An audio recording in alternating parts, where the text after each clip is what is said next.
Go, sell, give.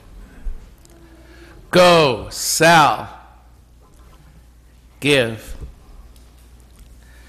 You may think that the story you just heard proclaimed is actually about money, and it's actually about riches and poverty. But you would be wrong this time to say that.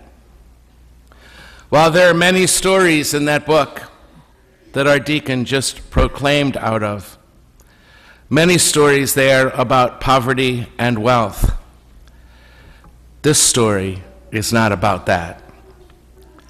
This story is about something bigger that applies to both the wealthy and those who have little. This story is much more individual than that. It's way more personal. This story is about you. The year it occurred was about 30 in the Common Era.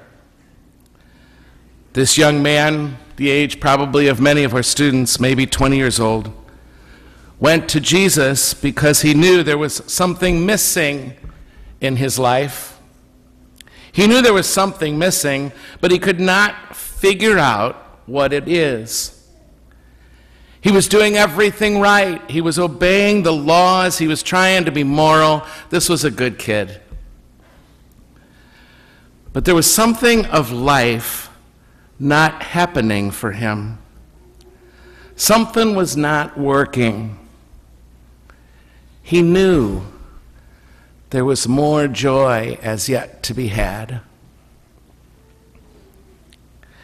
And so he stands up and he moves towards this stranger who seems to have an uncommon wisdom. He wonders if perhaps he could help. He paces. There's a line talking to him, and it seems like he's very engaged with them in what he's doing there. And as he watches, there's just something so strong, so powerful about his presence as he interacts with all these folks. And he thinks to himself, maybe I'll come back another time. But he finally musters the courage to stand in front of him, and this wise man sees him. He really sees him. It's almost like he's looking right through them. This wise one greets him, and before he can say anything else, the young man says, something's wrong. I don't know what it is, really. I've tried to live a good life. I've tried to do what's right, but there's something missing. And Jesus tells him the one thing missing, and for that man, it was his wealth. His wealth was getting in the way of him and his relationships. His wealth had misaligned so many things in his life. Jesus tells him that you have to go, sell, and give everything you have to the poor if you want that hole in your heart to be healed. But that's what it was for him. And you heard how the story ended. The man's face fell when he heard that. It was not something he could do. And all we know, we see the back of him as he walks away. Sad. He just couldn't do it. For that young man, it was caring too much about his fortune. And it was getting in the way of him living a generous life for others' sake. But what's keeping you from life? What's keeping you away from the people you want to be closest to? Fast forward then to 2015 in the Common Era. There is something missing in each of our lives. Do you know what it is for you? There's one thing more we must do. But what is it? And so you stand up and you move towards this stranger who seems to have an uncommon wisdom. You wonder if perhaps he might be able to help you. You pace back and forth. There's a lion talking to him. He seems very engaged. And there is something about his presence as you watch him there. But then that fear starts coming up in you, and you're not sure you want to face whatever this might end up being. Maybe I'll come back another time, you think to yourself. But you finally muster the courage to stand in front of him. And this wise man turns to you, and he sees you. I mean, he really sees you. It's almost like he's looking right through you. And he greets you. And you blurt it out. Something's wrong. I don't know what it is really. I've tried to live a good life. I've tried to do what's right. But something always seems to be missing inside of me.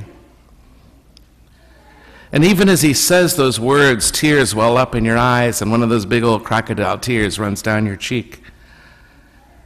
And the stranger looks at you, and he holds you with his eyes.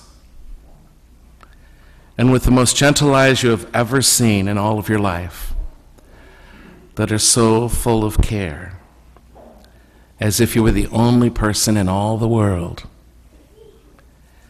His eyes lock into yours, like he's seeing you from the inside out. And he speaks. And he speaks just to you. And he says to you, you are lonely. You are lonelier than you know. And it's scaring you.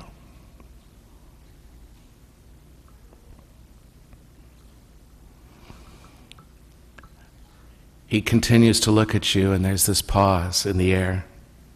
It seems like hours. And then he continues. There's really only one way to feel less lonely. And now you're hanging on every word. What? What is the way? What's the only way to heal this loneliness inside of me? There's one thing you must do. You must do your best to make the world less lonely.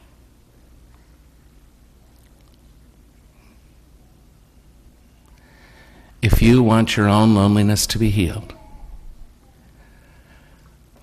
you must do everything you can to make the world around you less lonely. If you want to experience eternal life in this life, if you want to know the fullness of life and what true joy is, you must do everything you can to make everyone you meet in a day a little less lonely than before they met you. You must realize that everyone around you right now, everyone around you, wherever you are, is at least a little bit lonely. Even the most popular kid you know is a little lonely inside. And all those kids that make you feel left out from what they're doing, those perhaps who are partying the hardest, those who perhaps who are getting laid every weekend, really perhaps they, like all of us when we do those things, are really just trying to hide this hole in our heart. Oh, it's not that those things are not fun. They're fun. But the truth is, some of those hookups, some of those drinking binges, some of the times we get stoked too often are really, really about running from our own loneliness, trying to make it go away. We need to know that.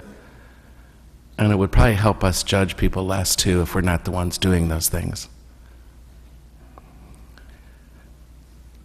Go to the loneliest among you.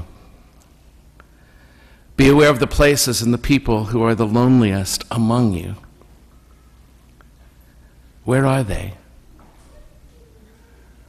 They're in prisons, they're in hospitals. Nursing homes are full of lonely people. Anyone judged or ostracized in any given moment is going to feel the terrible, crushing blow of loneliness. Leaders who are judged and gossiped about, those who have failed, those grieving, those far from home. Perhaps that person you married 25 years ago now is suffering from this hole in her or his heart right now. Perhaps that sister or that brother or that priest you live with is suffering from loneliness and you don't even know it. Look at them.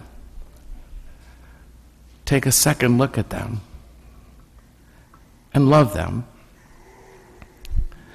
Get to know them and let them get to know you. Show them that they matter to you, that you care about them.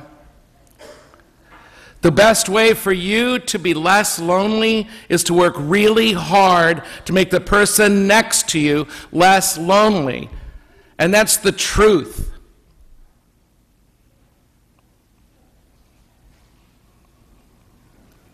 You turn to leave.